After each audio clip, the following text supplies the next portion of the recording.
Brazil national football ടീമെന്ന ആരാധകരുടെ സ്വന്തം കാനറിപ്പട.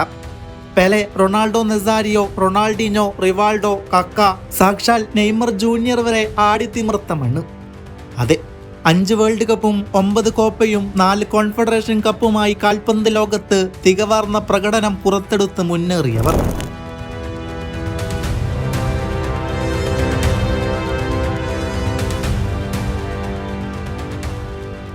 എന്നാൽ ആ ബ്രസീലിയൻ ടീമിനിപ്പോൾ എന്താണ് സംഭവിച്ചത്?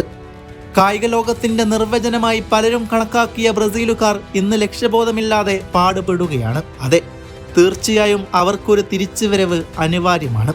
തുടർച്ചയായി ബ്രസീൽ പരാജയത്തിന്റെ പടുകുഴിയിൽപ്പെട്ട് തകർന്നടിയുമ്പോൾ ഒരു പ്രതീക്ഷ എന്തെന്ന് വെച്ചാൽ, ഇതിലും വലിയ മഹാമാരിയിൽ അകപ്പെട്ട് ബ്രസീൽ പൂർവാധികം ശക്തിയോടെ തിരിച്ചു വന്നിട്ടുണ്ട്. അന്ന് പല കോട്ടകളും അവരുടെ ചൂടറിഞ്ഞതുമാണ്. നമ്മൾ ഇന്ന് വീഡിയോയിലൂടെ പറയാൻ പോകുന്നത് തിരിച്ചു വരില്ല എന്ന് പലരും ചാപ്പകുത്തിയ ബ്രസീൽ കംബാക്ക് നടത്തിക്കൊണ്ട് ലോകത്തെ നെട്ടിച്ച ചില മൊമെന്റുകളെ കുറിച്ചാണ്.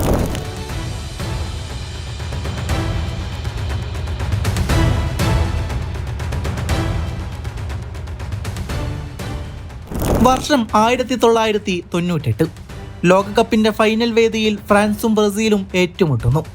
കാർലോസും കഫുവും ഡുങ്കയും റിവാൾഡോയും എൽ ഫിനോമിനോ എന്ന റൊണാൾഡോ നെസാരിയോയും അടങ്ങിയ ഒരു ബ്രഹ്മാണ്ഡ സ്ക്വാഡുമായി വന്ന ബ്രസീൽ അന്ന് ഏതൊരു എതിരാളികളുടെയും പേടി സ്വപ്നമായിരുന്നു. എന്നാൽ നിർഭാഗ്യവശാൽ അതുവരെ ബ്രസീലിനെ മുന്നോട്ട് കൊണ്ടുപോയ റൊണാൾഡോ നെസാരിയോ അപസ്മാരം മൂലം തളർന്നു വീഴുന്ന കാഴ്ച. ഒടുക്കം പ്രതീക്ഷ നഷ്ടപ്പെട്ട ബ്രസീൽ ടീം തകർന്നടിഞ്ഞത് എതിരില്ലാത്ത 3 ഗോളുകൾക്കാണ്.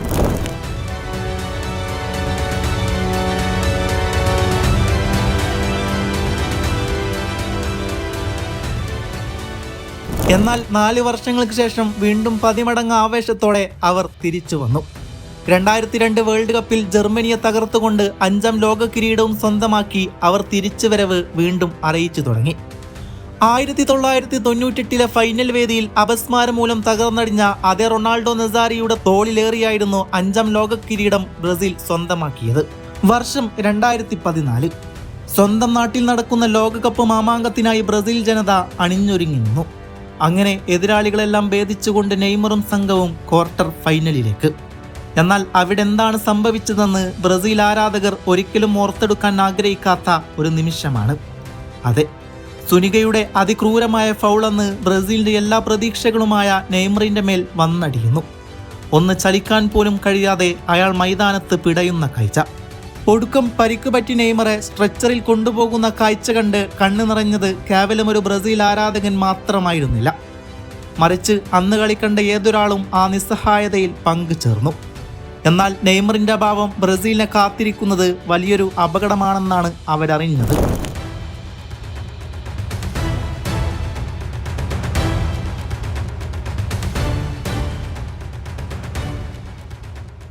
സെമിയിൽ ജർമ്മനിയുമായി ഏറ്റുമുട്ടിയപ്പോൾ ബ്രസീൽ ആരാധകർ കണ്ടതുമാണ്.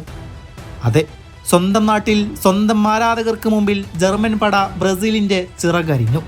ക്രൂസും മുള്ളറും ക്രോസുമെല്ലാം ആടിത്തിമിർത്ത ദിനം അവർ അടിച്ചുകൂട്ടിയത് 7 ഗോളുകളാണ്. അങ്ങനെ മാറക്കാനയുടെ മണ്ണിൽ നിന്ന് നാണക്കേടിന്റെ തോൽവി ഏറ്റുവാങ്ങിക്കൊണ്ട് ബ്രസീൽ കളം വിട്ടു.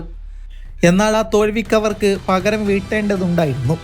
കാരണം 2014 പരാജയം ഉണങ്ങാത്തൊരു മുറിവുമായി അവരുടെ മനസ്സിൽ കിടക്കുന്നുണ്ടായിരുന്നു. എന്നാൽ അതിനെ ഏറ്റവും വലിയ അവസരമായിട്ടാണ് 2016 ഒളിമ്പിക്സ് കടന്നു വരുന്നത്. എന്നാൽ അവർക്ക് പ്രതികാരം വീട്ടാൻ പറ്റിയ അവസരമായി തന്നെ ഫൈനലിൽ എതിരാളികളായി വന്നത് 2014 തങ്ങളെ കണ്ണീർ കുടിപ്പിച്ച അതേ ജർമ്മനി തന്നെയായിരുന്നു. അതെ, ഇരു ടീമും 1 ഗോൾ നേടിക്കൊണ്ട് സമനില പാലിക്കുന്നു. ഒടുക്കം മത്സരം പെനാൽറ്റി ഷൂട്ടൌട്ടിലേക്ക്. തുടരെയുള്ള പെനാൽറ്റികൾ ഇരു ടീമുകളും ലക്ഷ്യം കണ്ടപ്പോൾ അവസാനമായി കിക്കെടുക്കാൻ വന്ന ജർമ്മൻ താരത്തിന് പിഴക്കുന്നുണ്ട്. എന്നാൽ ബ്രസീലിനായി അവസാനമായി കിക്കെടുക്കാൻ വന്നത് അവരുടെ നായകൻ നെയ്മർ ജൂനിയർ തന്നെയായിരുന്നു. 2014 തനിക്കേറ്റ പരിക്കിനെയും ബ്രസീലിനേറ്റ നാണക്കേടിനെയുമെല്ലാം ഒരു നിമിഷം മനസ്സിൽ കൊണ്ടുവന്ന് അയാൾ ആ പന്തിനെ ജർമ്മൻ പോസ്റ്റിലേക്ക് യാത്രയാക്കി. തുടർന്നുള്ള കിരീട നേട്ടവും തിരിച്ചടികളും. എന്നാൽ ആ കിരീടത്തിന് പിന്നാലെ ബ്രസീലുകാരെ വീണ്ടും നിർഭാഗ്യം വേട്ടയാടി. പിന്നീട് നടന്ന 2 കോപ്പയിലും ബ്രസീലിനൊന്നും ചെയ്യാൻ കഴിഞ്ഞില്ലായിരുന്നു. എന്നാൽ 2018 റഷ്യൻ വേൾഡ് കപ്പിലിറങ്ങിയ കാനറിപ്പട പൂർവാധികം ശക്തിയോടെ തിരിച്ചു വന്നെങ്കിലും ക്വാർട്ടറിൽ ബെൽജിയവുമായി പരാജയപ്പെട്ട് മറ്റൊരു ടൂർണമെന്റിൽ നിന്നുകൂടെ അവർ പുറത്തു പോകേണ്ടി വന്നു. എന്നാൽ പിന്നീട് വന്ന കോപ്പയിൽ നെയ്മർ ഇല്ലാതെ ഇറങ്ങിയ ബ്രസീലിയൻ പട തകർന്നടിയുമെന്ന് പലരും കരുതിയെങ്കിലും വിമർശകരെയെല്ലാം അത്ഭുതപ്പെടുത്തിക്കൊണ്ട് വിജയങ്ങളുടെ കളിവര തീർത്തുകൊണ്ട് 2019 കോപ്പയിൽ സെമിയിൽ അർജന്റീനയെ 2 ഗോളിന് പരാജയപ്പെടുത്തി ഒടുക്കം ഫൈനൽ പോരാട്ടത്തിൽ പെറുവിനെ 3 ഗോളിന് തകർത്തെറിഞ്ഞുകൊണ്ട് വീണ്ടും ഒരു കോപ്പ അമേരിക്കം ചൂടി ബ്രസീൽ വീണ്ടും അവരുടെ തിരിച്ചുവരവ് ലോക ഫുട്ബോളിന് കാണിച്ചു കൊടുത്തു.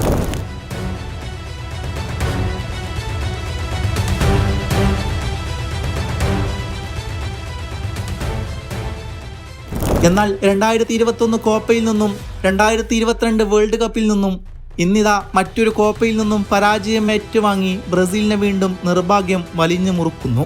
ഫുട്ബോളിൽ സ്ഥിരതയായി മുന്നേറേണ്ട ബ്രസീലിയൻ പട വീണ്ടും പരാജയത്തിന്റെ കളിത്തോഴന്മാരായി മാറുന്ന കാഴ്ച. എന്നാൽ ഇനി അവരുടെ മുമ്പിലുള്ളത് 2026 ലോകകപ്പ് തന്നെയാണ്. തോൽവിയുടെ മുഴുവൻ ഭാരവും അവിടെ ഇറക്കി വെച്ചുകൊണ്ട് അവർക്ക് തിരിച്ചു വരേണ്ടതുണ്ട്. അതിനായി തന്നെയാണ് ബ്രസീൽ ജനത നീറുന്ന പരാജയങ്ങൾക്കിടയിലും ആ കൊടിയെ നെഞ്ചോട് ചേർക്കുന്നത്. കാത്തിരിക്കാം ബ്രസീലിന്റെ ആ തിരിച്ചുവരവിനായി. കൂടെ നെയ്മർ.